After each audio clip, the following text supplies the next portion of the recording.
If you have been looking for a dashcam with really sharp video and the ability to capture license plates, I might have just found the solution for you, and that is the Nexigo D621 triple channel dashcam, which has been specifically designed with some very advanced features to give you the ability to capture those license plates and other finer details. And on this video, I'm gonna show you what you get inside of this box, as well as walk you through the features of it and show you test drive footage both at day and at night so we can see how well this dashcam actually performs.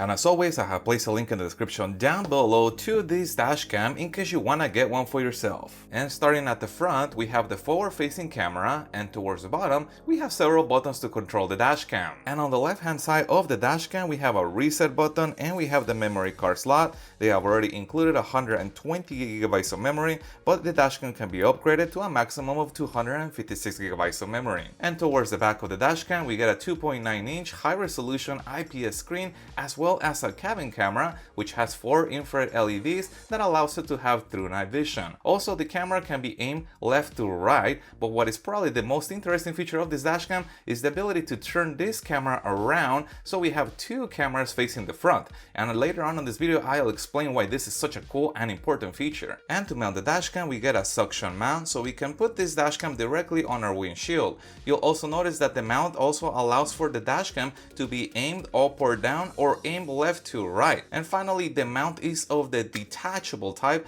allowing us to remove the dashcam if we wanted to and then reinstall it back onto the mount. But also what's pretty interesting is that the mount has a single USB-C port, which is used by the dashcam for power and for the rear camera combined into a single port. And here's what the rear camera looks like. It's all metal and is waterproof, so this could potentially be mounted inside of the vehicle or outside of the vehicle, and they have included high-strength double-sided tape that gets applied right here. I can peel this and then stick this to my car. You'll also notice that the bracket supports the ability to aim the camera up or down in case we needed to adjust the viewing angle. And to power the dashcam, they have included the cigarette lighter adapter plug, which has the right angle USB-C connector on one end and also has the input for the rear camera. And as far as the length of this cord, it's roughly about 11 feet long. Presented with the front camera, the cabin camera, and the rear camera. However, we have a button right here that allows us to change the view. Here is the rear camera, here is the cabin camera. If I click that one more time, we have the front camera.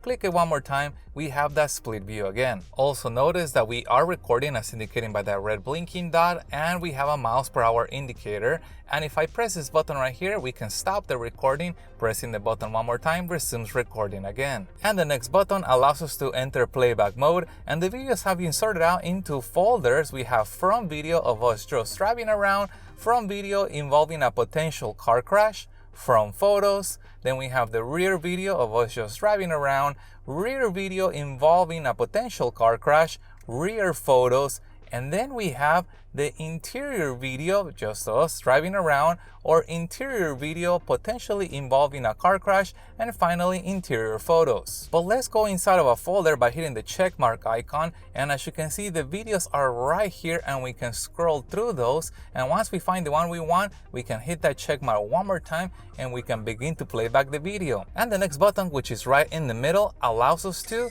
flag the section of the video that we are currently recording so we can find it a lot easier in the future. Perhaps we saw something of interest in front of us or saw something that we want to review later. By flagging it, we can locate that among the many hours of video that this dashcam can potentially record. Moving over to the settings menu by hitting that little gear icon, the very first menu item is camera settings. And in camera settings, we have resolution, and here we get 2 choices, 1440p at 25 frames per second or 2160p at 25 frames per second. And we can also customize the dashcam by changing the duration of loop recording, video encoding, and also whether we want audio recording to be on or off.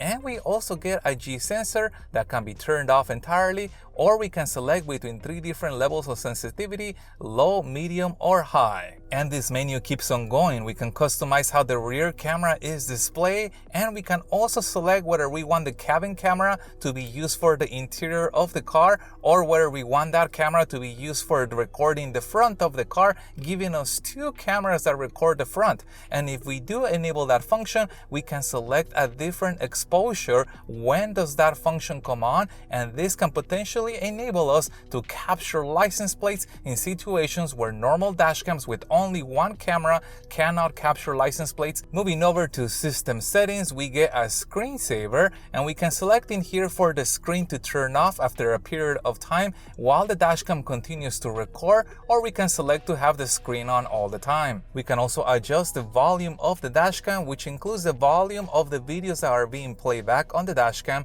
We can also adjust the date and time format, and we can also set our time zone so the date and time are correctly populated by the GPS. We can change the speed unit between kilometers per hour and miles per hour, and we get a fatigue reminder in case we wanted the dashcam to remind us every so often to take a break. Moving over to Wi-Fi settings, here's where we can turn on the Wi-Fi to access the dashcam with the app, also see the username and password, including a QR code to download the app. But also what's pretty neat is we do have the ability to select between 2.4 GHz for the Wi-Fi or 5G. But now that I've shown you the main features of this dashcam, let's move over to the app so we can see the Wi-Fi features as well. And I have downloaded the app, which is available for Apple and Android devices, and I have connected to the dashcam, and the very first option is to see a live view. It's coming directly from the dashcam, and if we wanted to maximize the view, I can turn the phone around and now we have a full screen view. But you also notice that we can change the camera that we are currently monitoring. Now I'm showing the rear camera. Click that one more time, and now I am showing the cabin camera. Click that one more time and we're back to the front view. And the app also allows us to see the videos that are stored on the dashcam, and we can watch them directly playing off streaming off the dashcam, or we can choose to download them to our phone for safekeeping. You'll also notice that the folders have been sorted out just like I showed you on the dashcam in different folders. You have the front camera, you also have the rear camera, and you also have the interior camera. We also have this little photo icon that allows us to take a picture of whatever the dashcam is currently recording. And we can also use the app to change the dashcam settings, including the Wi-Fi settings, such as the default password and other settings that allows us to customize the dashcam. And now that you're familiar with the app, let's see some driving footage, including the audio test, to see how well this dashcam actually performs. And this is an audio test of the Nexigo D621 dashcam, and I am sitting on the driver's side seat. And this is an audio test of the Nexigo D621 dashcam, and I am standing outside the driver's side door.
And now let me show you the advantage of running dual front-facing cameras. As you can see right now, we are unable to read this license plate because it's washed out, it's overexposed because it's reflective, so it is sending the light back from our headlights and blinding the camera from being able to read that license plate.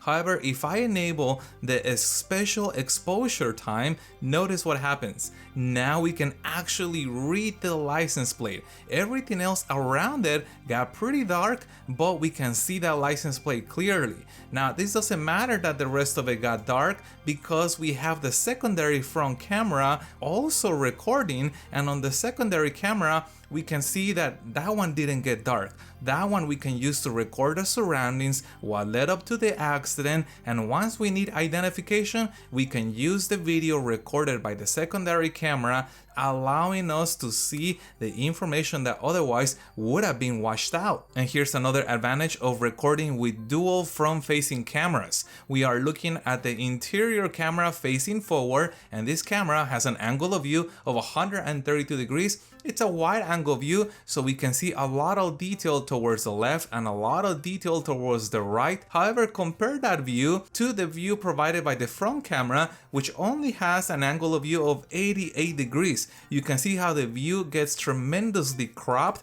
but now we can see a lot more detail in front of us, potentially license plate numbers. Now let's go back to the wide angle view. This provides us again with context of what led to an accident. We can see that there was a restaurant here. We can even identify that this is potentially what I think is a Nissan Armada, and we can see some stuff on the side. Now, if I go to the narrow view, we lost the information here. I don't see the restaurant. Now I have no way to tell that this is a Nissan Armada unless you happen to own one and can recognize it by this part right here. So having both a wide angle and a narrow angle can be very advantageous. And I have zoomed in on the recorded video, and this is the 132 angle of view camera, and as you can see, we have a very wide panoramic image. We have a lot of detail that allows us to see where the cars were coming from, where the objects or people were moving from and to, at the expense of not being able to see a lot of details in front of us. Now compare that to the zoomed in image from the 88-degree angle of view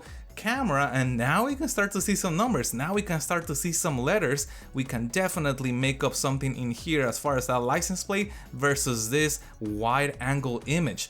So this is especially gonna be of interest for folks who are looking to capture license plates. So as you saw, there are some big advantages to having two front-facing cameras, and especially the ability to see license plates that are normally blown out by headlights. Being able to read them with that special exposure method is the same technology that some police vehicles are using to read license plates on other vehicles at night, and here you have that same technology in a smaller package. Now, even if you choose not to run two front cameras, even if you only run the single front camera, remember that front camera has only an angle of view of 88 degrees, so it's going to be very crisp, very focused if your main purpose is to capture license plates. Just to give you an idea what that 88-degree comparison is, most dash cams have an angle of view of 170, so it's very wide, which again is great to capture context, but is not optimized to capture small details of license plates. Some will even go as low as maybe 150,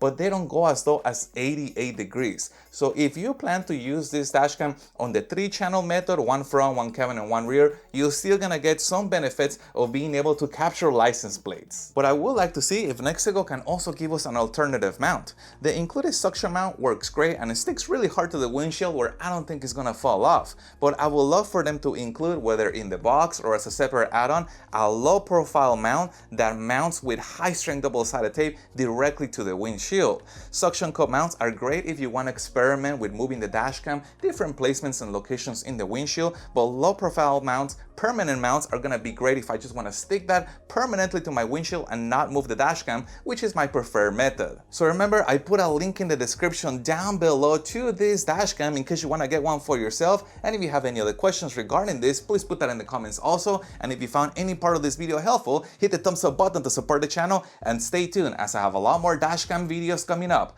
Thank you guys for watching, and as always, I'll see you on the next one.